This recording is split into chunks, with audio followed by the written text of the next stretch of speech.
conmigo? ¿Alguno? Nosotros.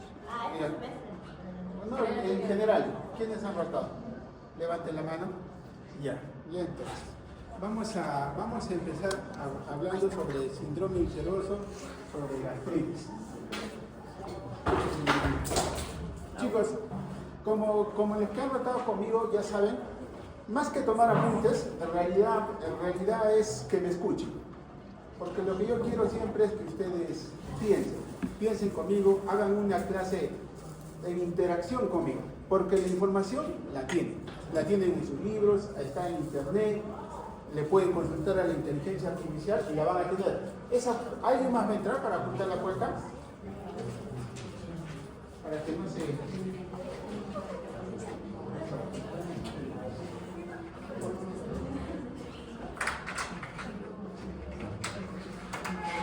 Si les hace calor, me dicen. Ya. Entonces, veamos estas imágenes. Son imágenes de endoscopía. Como ustedes han visto ya en su primera parte de semiología, ¿dónde se encuentra el estómago? Ahí, ¿no es cierto? ¿Dónde se encuentra? Chicos, en el epigastrio principalmente, ¿no es cierto? Entonces, acá que tenemos una imagen del cuerpo, del estómago. Acá que tenemos una imagen del antro. Acá que tenemos una imagen del fondo y del cardio. Entonces, si bien es cierto la coloración puede estar distinta porque están tomados con diferentes equipos, pero vean, el color, como es del estómago, es una coloración uniforme. Es una coloración uniforme, con sus pliegues gástricos. Esta es la región antral, la región del píloro, y es una coloración uniforme, igualito. Entonces, eso es un estómago sano. Así es un estómago normal. Ahora, veamos la siguiente imagen. ¿Qué vemos? Eso ya no es normal. ¿Qué es lo que vemos? Úlceras. ¿Dónde están las úlceras? En la derecha. ¿Y acá?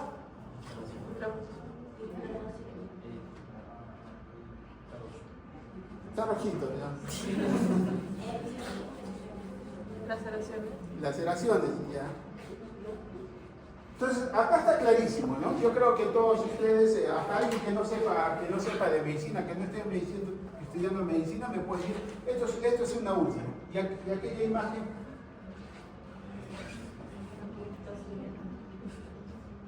Es cierto, hay inflamación, está rojito, alguien ha dicho, pero corresponde a la erosión. ¿Ya? ¿Qué es una erosión? Buenas noches. ¿Qué es una erosión, chicos? ¿Ustedes recuerdan en las partes cuando estaban haciendo histología, anatomía, la primera parte de fisiología? La pared del estómago tiene capas. Para llamar úlcera, tiene que haber una condición. ¿Cuáles son las capas del estómago? Vamos a tratar, si no de repente me pasen hora. Esto es ¿hasta quieres? 6:30. Ya, pues, la primera capa del estómago, la capa más superficial es la mucosa. De ahí sigue ¿qué divide entre la mucosa y la submucosa? No. ¿Qué divide entre la mucosa y la submucosa? ¿Cuál es el límite? Así es, la lámina propia, ¿no es cierto? La membrana. Entonces, cuando hay una exposición de la submucosa, hablamos de una úlcera. Hablamos de una úlcera cuando ya hay una exposición de la submucosa. Puede llegar hasta submucosa, puede llegar hasta el músculo, incluso puede perforar. Entonces, ustedes están notando, por lo que ya vamos conversando, que la sintomatología, que lo que vamos a encontrar en este paciente va a depender de la profundidad de la úlcera, por ejemplo. Si la úlcera ya ha perforado todas las capas y se va hacia peritoneo, ¿de qué estaremos hablando? ¿Qué síntomas podríamos ir encontrando? ¿Sí? ¿Cómo? Reacción peritoneal podríamos encontrar. ¿Saben qué es eso? No, en su primera parte, cuando apretaban el estómago y descomprimían y soltaban, ¿qué aparecía? Signos peritoneales, ¿no es cierto? ¿Sí se acuerdan de su primera parte? Entonces veamos. Entonces, esa es la diferencia entre úlcera y esa es la diferencia entre erosión. Ahora, la sintomatología también va a depender de dónde se encuentre la úlcera. ¿Se encuentra en el estómago o se encuentra en el intestino?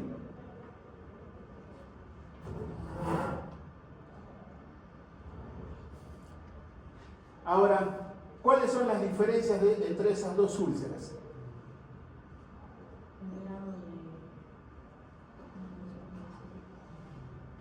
¿Qué les parece esta úlcera? ¿Qué les parece aquella úlcera?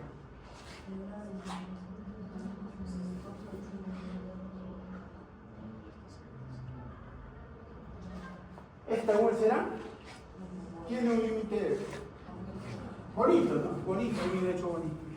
¿Y esta úlcera? No es cierto. Miren cómo hay retracciones, cómo hay pliegues. Son diferentes. Ya ustedes ya pueden ir deduciendo cuál úlcera les parece benigna y cuál úlcera les parece maligna. ¿Cuál sería benigna? La izquierda. Usted, izquierda. Y la otra úlcera sería correspondiente a un cáncer, ¿no es cierto? Los bordes son poco definidos, hay retracción, hay deformación. En cambio, en una úlcera benigna, sus bordes son definidos, puede haber eritema, el centro de fibrina. Y esta es una úlcera, ¿qué dice acá? Una úlcera duodenal. Ahora,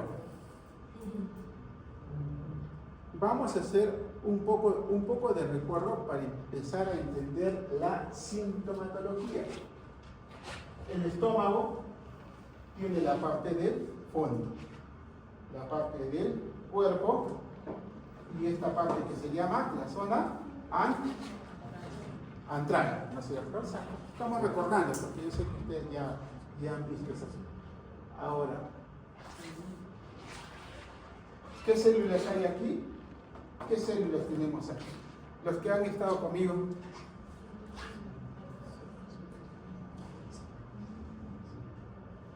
¿Dónde se produce el ácido clorhídrico? ¿Ya? ¿Y eso dónde está? ¿En el antro?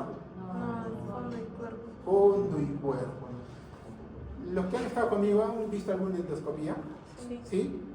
Es bonito, ¿no? Porque yo les enseño cómo se diferencia la parte del antro y cómo se diferencia la parte del cuerpo.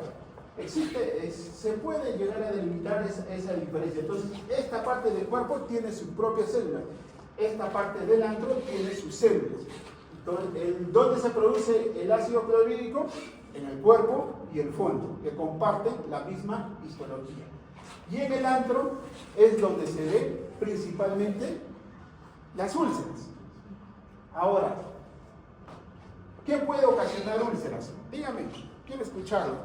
¿Qué pueden ocasionar las úlceras? El Helicobacter pylori, muy bien. ¿Qué más puede ocasionar úlceras? ¿Cuál? Alcohol, ¿ya? ¿Qué más puede ocasionar las úlceras? Aires, ¿ya? ¿Qué más? Corticoides. Corticoides, ¿ya? Denme más, chicos. Más. Bueno, el estrés, muy bien. El estrés. Pero han mencionado a los dos principales, ¿no? Los AINES, el Helicobacter pylori. Y está muy relacionado a la producción de ácido clorhídrico. ¿Qué células tenemos acá que inhiben la secreción de ácido clorhídrico? Las células que producen gastrina, ¿no es cierto? ¿Qué células? Las células. No, las células G, ¿no es cierto? Que producen, somatostatina. Las células D que producen somatostatina, las células G que producen gastrina. Entonces, esa inhibición se pierde, porque el Helicobacter pylori vive principalmente en el antro. Vive principalmente en el antro. Y al perderse la inhibición del ácido clorhídrico, puede haber aumento de la secreción de ácido clorhídrico. Y esa hipersecreción de ácido clorhídrico puede producirme úlceras. Ahora, si la cantidad es mucho mayor, ¿qué va a empezar a suceder? Esto de acá, el duodeno. Esta parte del duodeno se llama el bulbo. Para que se produzca en el bulbo una úlcera, es porque el ácido clorhídrico está excediendo los límites normales o acá ya está viviendo el Helicobacter pylori. El Helicobacter pylori, ¿dónde le gusta vivir? En el antro. Entonces, ¿el duodeno tendrá la misma histología que el antro? No, ¿no es cierto? Es otra histología. Entonces, para que pueda vivir ahí, ¿qué tiene que suceder en el duodeno?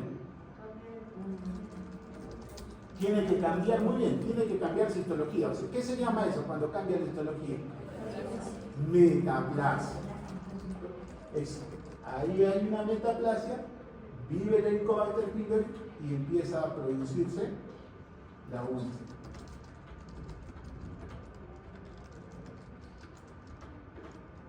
Entonces, ¿qué es una úlcera? Un voluntario paliativo, cualquiera. Bien. Una úlcera péptica es una llaga en la mucosa que recubre el estómago, úlcera gástrica o el duodeno, úlcera duodenal, que es la primera parte del intestino delgado. Se produce cuando hay un desequilibrio entre los factores agresivos, ácido pepsina y los mecanismos de defensa de la mucosa, moco, bicarbonato, prostaglandinas. Muy bien. Ahora vamos a hacer un poco de razonamiento. La úlcera puede ser gástrica o la úlcera puede ser duodenal. ¿Cuál de ellas creen ustedes que aumenta con los alimentos la sintomatología? Muy bien, la gástrica. ¿Cuál de ellas empeora o aumenta la sintomatología con el ayuno? Chicas, pongan atención, ¿ya? Yo no me enojo, anótense en la lista y si quieren se pueden retirar, no hay problema. ¿Cuál es la úlcera duodenal en el ayuno? Entonces, ¿cuál dolerá sobre todo en las noches? La duodenal. En las mañanas, en ayunas, la duodenal. ¿Cuál empezará a tener mayor sintomatología cuando ingiere alimentos? Esas son las cosas que nosotros vamos a preguntar a nuestros pacientes. ¿Eso se cumple en el 100%? No. ¿Nos orienta? Sí, pero no se cumple en el 100%. Ahora, recordando, hay un desequilibrio entre los factores agresores y los mecanismos de defensa. ¿Cuáles son los mecanismos de defensa? Léanlo ahí. Moco, bicarbonato, prostaglandinas. ¿Ustedes se acuerdan cuando el aire, qué es lo que inhibe?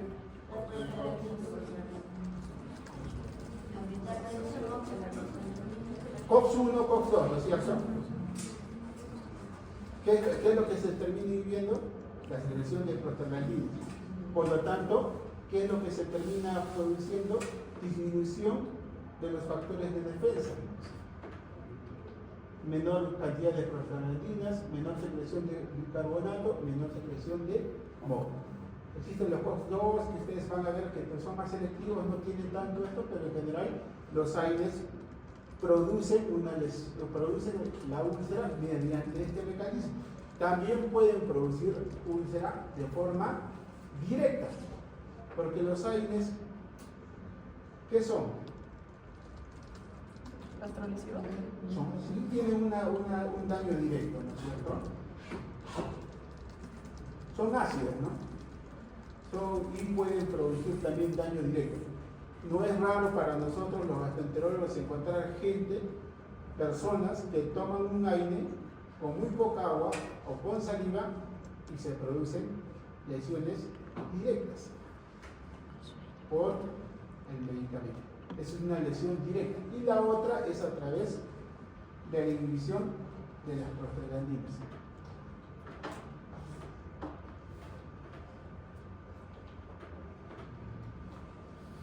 Esto ya lo hemos hablado.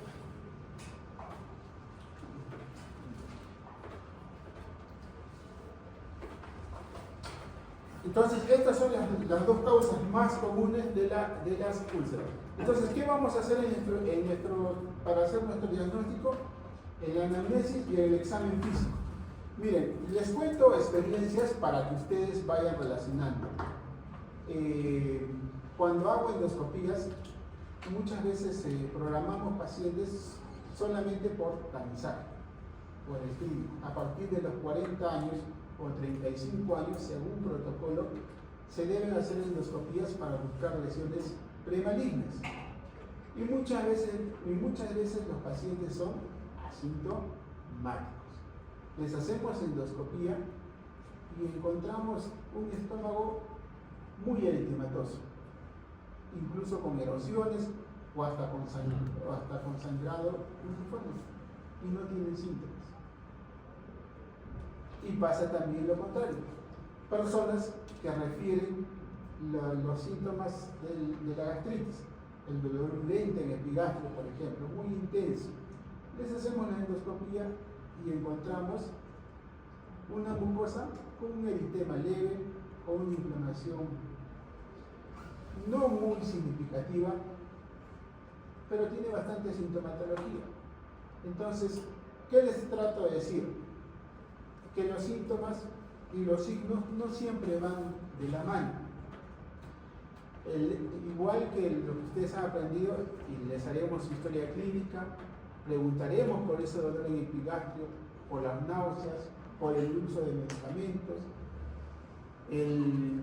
Ya los métodos más invasivos que utilizaremos será la endoscopía. ¿Cuál es la utilidad de la endoscopía? Que aparte de ver la mucosa, nos va a permitir tomar biopsias. Y en esas biopsias hacer el análisis si tiene o no tiene el Helicobacter pylori. Ahora, ¿tenemos métodos no invasivos para detectar el Helicobacter pylori? Sí. ¿Han escuchado del test de aliento? Sí. Sí, es un método sencillo para detectar el Helicobacter pylori. Con una alta sensibilidad y especificidad muy similar a la biopsia.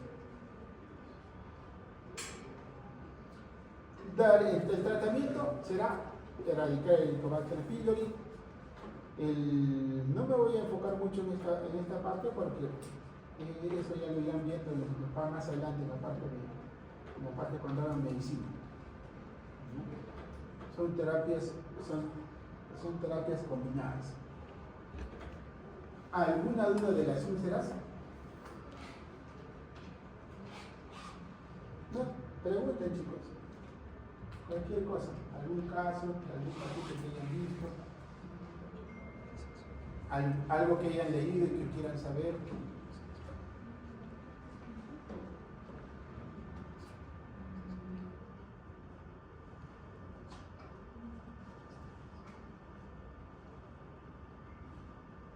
¿Nada? Yo les pregunto.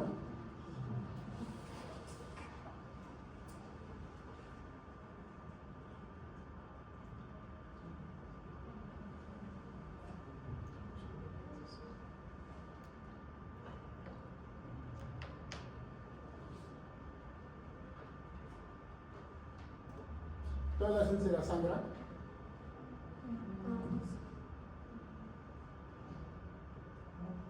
¿Todas las úlceras sangran? ¿Por qué dicen? No. ¿Alguien dice sí?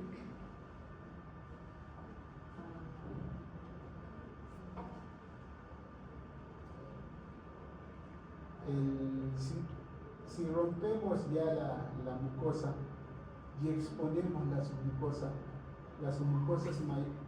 tienen mayor vascularización, entonces va a haber sangrado. ¿Todas las úlceras sangran? Sí. La pregunta sería, ¿todas hacen hemorragias agudas? No, eso sí, todas no hacen hemorragias agudas. Algunas pueden hacerte hemorragias crónicas.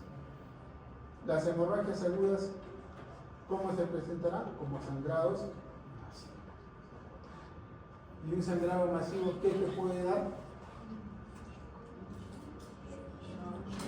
Ya, shock. ¿Qué síntomas? ¿Qué te va a manifestar el paciente? ¿Puede haber vómitos? Sí. ¿Y cómo serían los vómitos?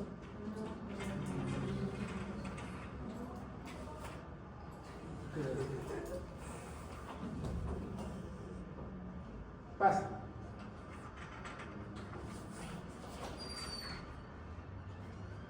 Te anotas y pones al ladito una T.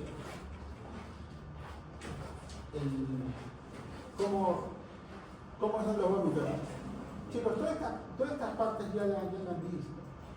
Hagámoslo más entretenido, porque yo puedo hablar y hablar y hablar, pero quiero que ustedes me colaboren. ¿Cómo pueden ser los vómitos? ¿Qué nombres tienen? Si es un vómito marrón oscuro, ¿qué se llama? Es un vómito borrazo, ¿no es cierto? Si el vómito tiene sangrado, es hematemesis. La deposición, ¿cómo podría ser? ¿Cómo es la melena? Ya, esa es negra. ¿Qué más? Malolientes, muy bien. ¿De qué consistencia? Duras. Pastosas, ¿no? De consistencia pastosa. Ahora, si va acompañado de pérdida de peso significativa, estaríamos hablando de una úlcera maligna, ¿no es cierto? De una úlcera maligna. Ahora, el otro escenario que también vemos es que no vienen con sintomatología de hemorragia digestiva aguda, vienen con un hemograma, con una hemoglobina disminuida en anemia, pero con las constantes corpusculares disminuidas, el BCM disminuido, el HCM disminuido. ¿Qué nos habla de eso? De pérdidas crónicas. ¿Cuándo se da eso? Cuando hay sangrado digestivos crónico. ¿Eso te dará melena?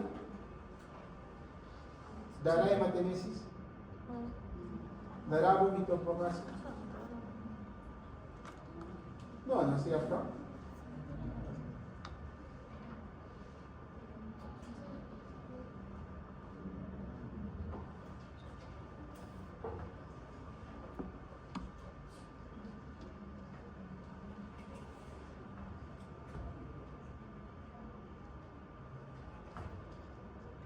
Ahora, las úlceras se encuentran en el antro y en el duodeno, en su primera porción, en lo que es el bulbo duodenal.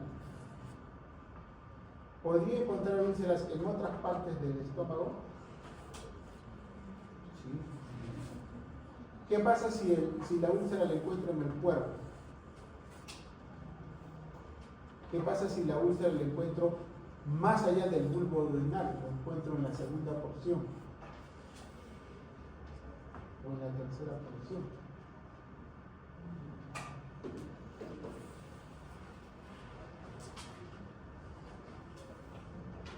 Por ejemplo, si la úlcera, las úlceras en su gran mayoría, si son gente joven, vamos a encontrarlo en el bulbo. Si es gente mayor, vamos a encontrarlo en el cuerpo, en el ano. Ahora, si tenemos, por ejemplo, exceso de producción de ácido clorhídrico, como es el síndrome de Solinger-Ellison, entonces vamos a encontrar úlceras fuera de las localizaciones normales. Uno de esos puede ser la segunda porción, la tercera porción del duodeno. No responden adecuadamente al tratamiento con inhibidores de bomba de protones. ¿Dónde se encuentran esas tumoraciones? Se puede encontrar en el páncreas, se puede encontrar en la segunda porción duodeno.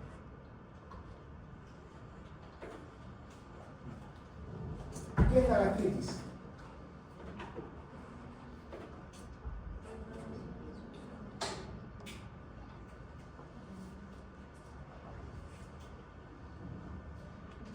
Es la inflamación de la mucosa gástrica. Puede ser aguda, puede ser crónica.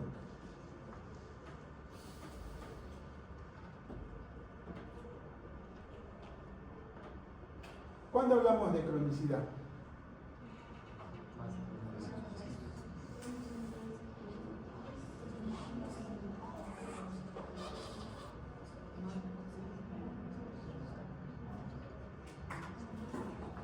Primero que endoscópicamente nosotros no podemos establecer si es una gastritis o no. El diagnóstico de gastritis es un diagnóstico anátomo-patológico, es una visualización al microscopio.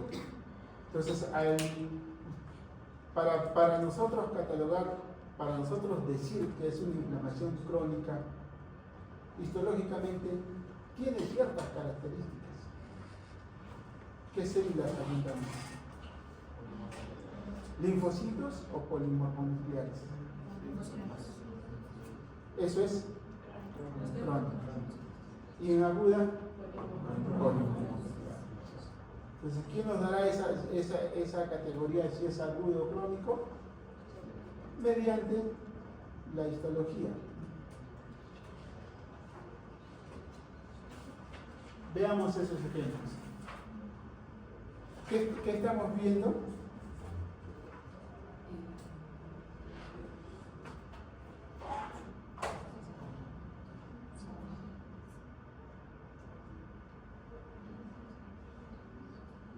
Mejor pregunto, no les gusta intervenir.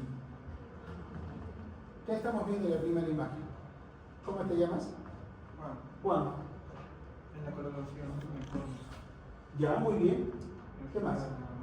Eritematoso y tiene casi como, bueno, no sé si es el término correcto, pero que es un poco hinchado. Muy bien. Muy bien, buena visualización. Está el hematoso y el eritematoso. ¿No es cierto? Ahí el eritema. En la segunda imagen, ¿cómo te llamas? Yo. Ajá. Valeria. Mejor pásame la lista. ¿La lista ya han firmado todos? ¿Cómo te llamas? Valeria. Valeria. Sí. En la segunda imagen, Se ve cierto eritema, pero también se observan vasos sanguíneos. O sea, elevación de los vasos sanguíneos. también encontramos eritema. Endoscópicamente se puede ver vasos sanguíneos, sí. Si hay un tipo de endoscopía con magnificación, cromoendoscopía que nos permite ver vasos sanguíneos. Pero esta es una endoscopía convencional, es una endoscopía normal. No se visualizan normalmente los vasos sanguíneos, salvo que haya atrofia. En la tercera imagen, a ver el nombre. Christopher, ¿qué ves en la tercera imagen? Puede ser elevaciones. Ya, elevaciones, ¿qué le dirías? Como que no se ve inflamación, ¿no?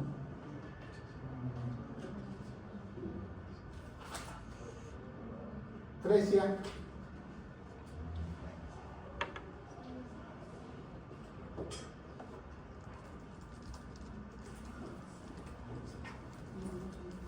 ¿Alguien?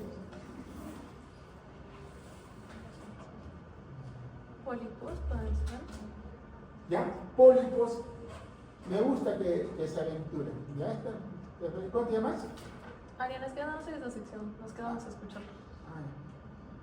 Ya. Pero no son pólipos, ¿ya? No son pólipos. ¿Qué vemos? Una nodularidad o una granularidad. ¿No? Entonces vemos un patrón granuloso o un patrón nodular. ¿Y qué estará produciendo esa nodularidad, esa granularidad? ¿Por qué?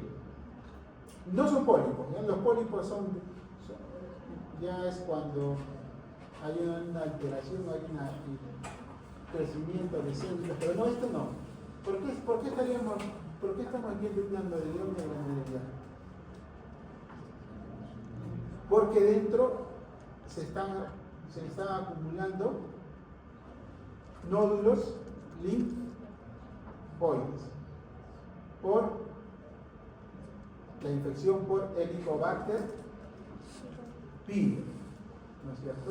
Entonces, cuando nosotros encontramos endoscópicamente este patrón, es sospechoso de que haya Helicobacter pylori a nivel del ano. Ahora, en los otros pacientes, en las otras dos imágenes pueden corresponder a una persona que, por ejemplo, haya ingerido alcohol, porque es más de cuerpo.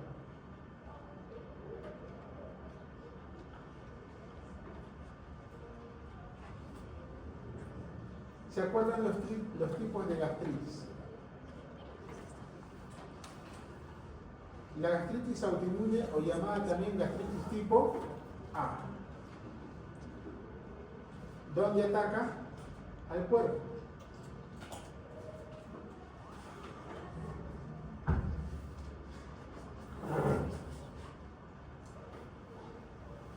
Y tenemos las gastropatías reactivas, que se producen por el contacto con sustancias irritantes, como el aire, el alcohol, la bilis.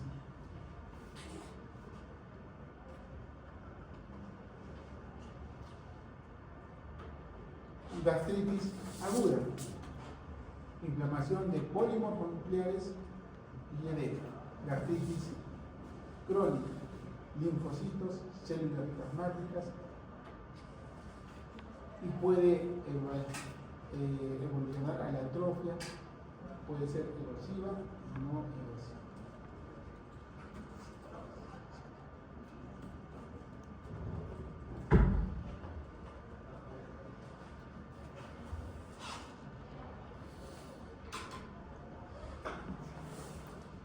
¿Alguna pregunta, chicos?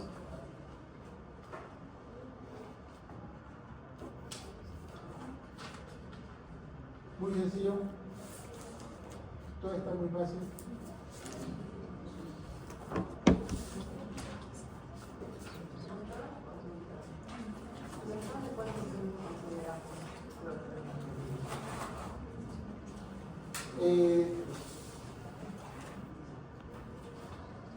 No hay un tiempo establecido. Recuerda que para nosotros decir gastritis es, ¿quién ha preguntado? Para decir gastritis, nosotros como gastroenterólogos no usamos la palabra gastritis, usamos la palabra gastropatía. Quien va a definir si es gastritis o no es el patólogo, y el patólogo va a definir en base a sus hallazgos histológicos. No hay un tiempo establecido, pero sí podemos sospechar, ¿no? Por ejemplo, que haya habido una ingesta aguda de alcohol y que esté con sintomatología de gastritis, muy probablemente sea aguda.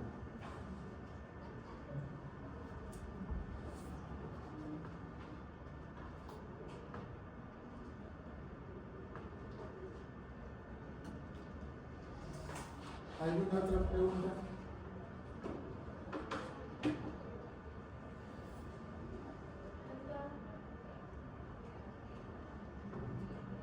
Sí, pregunta. ¿Cómo te llamas? Christopher. Quería preguntarte, para diferenciar gastritis, digo también que para ver cáncer gástrico se usan los criterios de Kyoto. Para ver gastritis aguda se usan los mismos criterios, o digamos otros aparte de la denominación como polimorfos y mononucleares. Para la primera parte que has dicho, ¿para qué? Para cáncer gástrico tengo que decir que se usan los criterios japoneses, los de Kyoto. Ya. Para gastritis se usan también. Miren, existe una cronología que es de Correa, Oiga, en general, el cáncer gástrico no aparece, generalmente no aparece de un momento a otro. Empiezan a haber cambios en la histología. Primero hablaremos de una gastritis como tal, una gastritis crónica. Si persiste el daño y está el Helicobacter pylori, va a empezar a producirse una metaplasia completa, incompleta, en porcentajes. Si persiste, va a pasar una atrofia,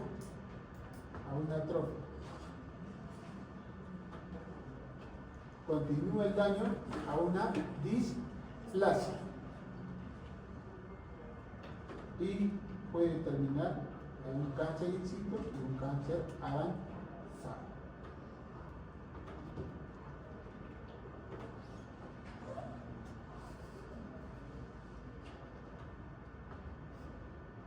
Nuestra población, ¿qué grupo de sangre es? En general, sangre. Nosotros tenemos una predisposición. ¿Por qué? Porque el Helicobacter pylori se une más a los receptores del sangre tipo O. Ahora, cosa curiosa también, no todas las personas hacen úlceras. No todas las personas que tienen gastritis, el Helicobacter pylori hacen gastritis. Mucha población, se estima que aproximadamente, dependiendo de la zona, más del 50% tiene infección por el Helicobacter pylori. No todos hacen sintomatología, no todos terminan en úlcera y no todos terminan en cáncer gástrico.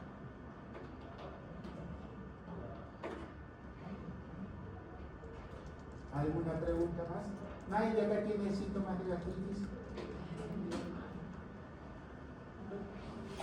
¿Los exámenes no les producen gastritis? Ajá. Una vez estuve demasiado estresado, yo no había tenido gastritis, pero cuando te digo que estoy demasiado estresado, sentí como si tuviera gastritis, todo el rato estaba con dolor de ¿Por qué se explicaría? ¿El estrés es causa de gastritis? Sí. El estrés sí es causa de gastritis.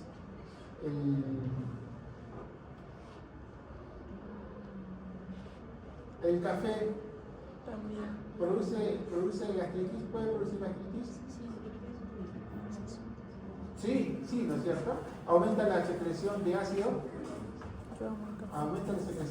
clorhídrico. Puede producir gastritis. En cuanto al estrés, no está muy claro cómo es fisiopatológicamente la producción de gastritis, pero también está relacionado al aumento de la secreción de ácido clorhídrico.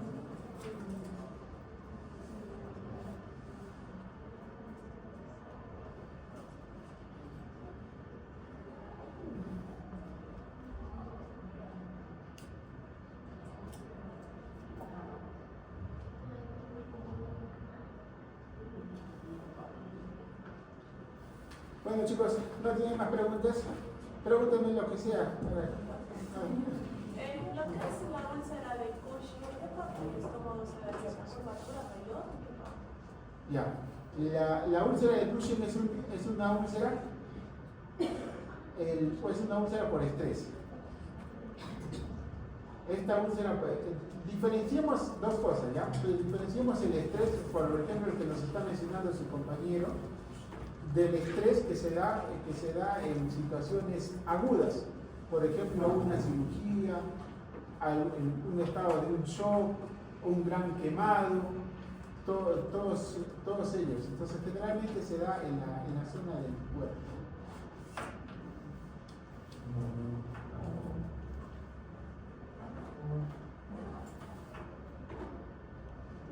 Ya chicos, si no hay más preguntas.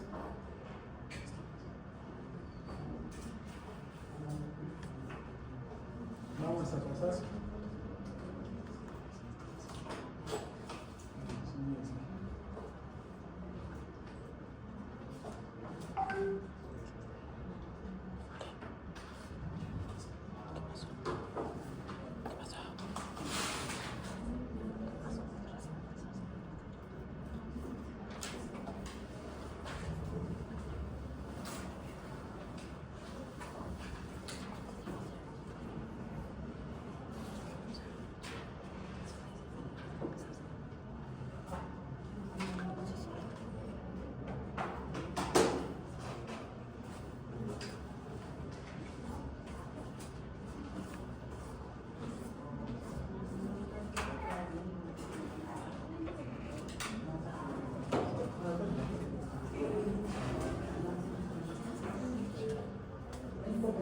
¿Alguien más va a venir, chicos, o ustedes continúan de largo?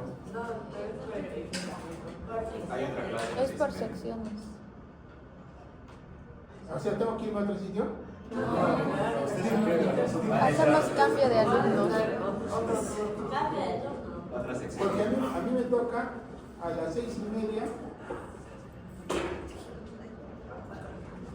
hablarle a la sección E. Soy yo. Entonces continuamos. ¿No? Ya acabó. Es que no puede porque la otra sección no sabe de esto. O sea, tiene que Lo que nos ha enseñado tiene que volver a enseñar para ellos.